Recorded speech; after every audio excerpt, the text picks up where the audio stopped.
scam mobile? Y'all ready to ride? Man, shout out America, man. I couldn't do this without y'all, man. We just show y'all what y'all could do if y'all wanted to get rich.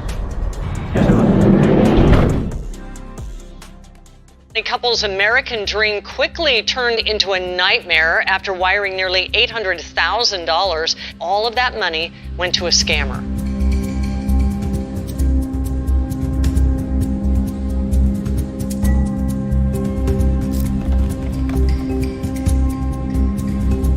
How many times a week would you say you punch a meal? 7 times a week, every day. Oh my God. Is that your fork or what is that for chicken? Whoa! 12 people are facing more than 100 charges in a major credit fraud scheme. University student accused of stealing more than $500,000 in a credit card scam. It's shocking video of thugs chasing a mail carrier. Why? It's believed they wanted the master key he carries that opens mailboxes for the entire neighborhood. 25 investigates exposing a check scam that can wipe out your bank account. We're talking about scammers who can clone any of our voices using artificial intelligence. We are talking about $100,000 in forged checks. Whether it's a scam call center from India, a billionaire's Ponzi scheme, a guy pretending to be a Nigerian prince, or a U.S. senator out trading hedge funds while employed on the taxpayer dime, the truth is people hate getting scammed. After all, there are entire YouTube channels dedicated to getting revenge on scammers. You see, scammers are people that leverage social engineering, also known as human hacking, to steal, manipulate, and exploit. They'll make their approach, get you to trust them, then before you know it, they'll disappear into thin air after they've extracted your bank account, social security, or other valuable information. Today, we dive into the world of fraud and scamming, and we uncover how some of the scams are happening right now. We'll cover the biggest scam that's ever occurred in U.S. history, and we'll talk to the scammers to see how they think and what motivates them. And by the end of this, we'll provide you with tips on how you can avoid getting scammed yourself. This is the world of scammers. Let's dive in. There are people out there looking to exploit your data for their own gain. With scammers like this out there lurking, it's a good idea to protect yourself. To guard against shenanigans like this, I use the sponsor of today's video, Delete Me, to help keep my footprint off the internet. What Delete Me does is they go after the data aggregators that are out there on the internet that are trying to sell your information. With nutcases out there trying to dox you and steal your bank information, you've got to take action. When you use my promo code of Tommy20, you get 20% off of your subscription. Because when it comes to your banking, where you live, your personal information, you gotta protect yourself. And now, back to the episode.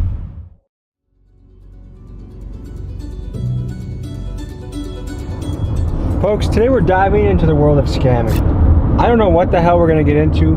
I'm excited, but apparently in the city of Minneapolis, scamming is a big business. Minneapolis woman calls it emotional hacking. Scammers drained $800,000 from her dad's bank account. LaSalle University student accused of stealing more than $500,000 in a credit card scam. Foster was doing fake transactions, marking items up in price, then returning them for the original price while pocketing the difference in account of her own.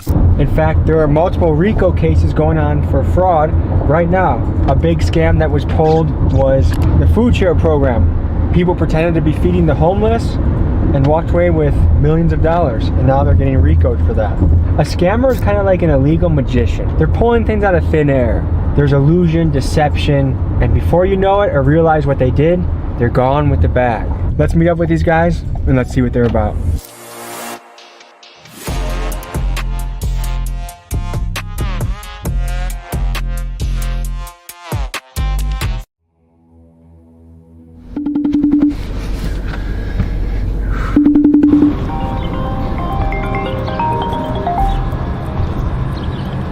Yo, my boy. Is that you? Yeah, this me right here. I'm in that rental car, that white car.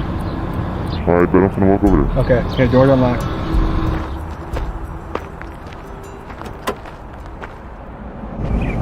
Yo, what's up, bro? I say, I just know how to exploit ways to get money. Simple. What are the different plays we're gonna be getting into today? We got punching, simple things. We go from getting food. We can go from gas. We can go from checks. We can go from transfers. Scam work. It's all different type of ways you can get into it. So what got you into this world? Alright, so look, it started when I was younger. It was this rapper, his name TJX6. When I was young, real young, I always just listened to his music and wondered, what the is this dude doing? I started getting into it, digging in, and it started with cars. for the music, he's talking a lot about cards and checks, really.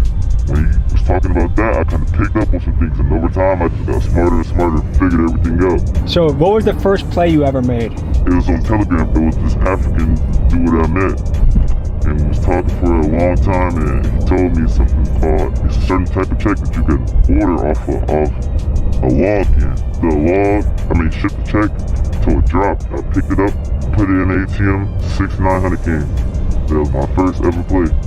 And ever since then, I've just been on it. Has this ever put you in a risky situation? Plenty of time. Pretty much scamming down here is pretty popular. I mean, in the city, everybody knows what's going on now. So if you find somebody that wants to do it, they know what they're signing up for. They know what comes behind it. Are there rich scammers out there? You can really get rich off scamming. That's real. It's pretty common. 6-figure rich, 7-figure rich.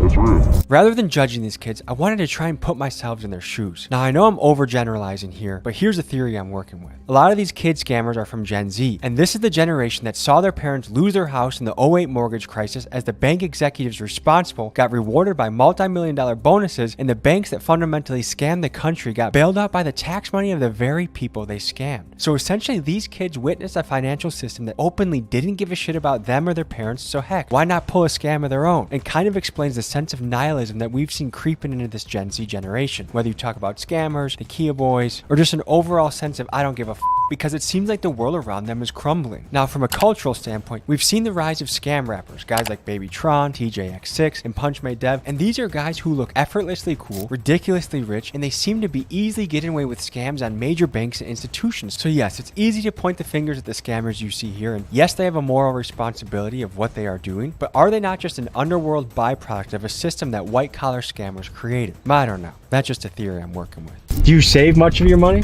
Yeah. I'm not scamming long term to be scammed God for the rest of my life. This shit's all like with anything you do, any hustle. All that shit just quick until you move on to your next level.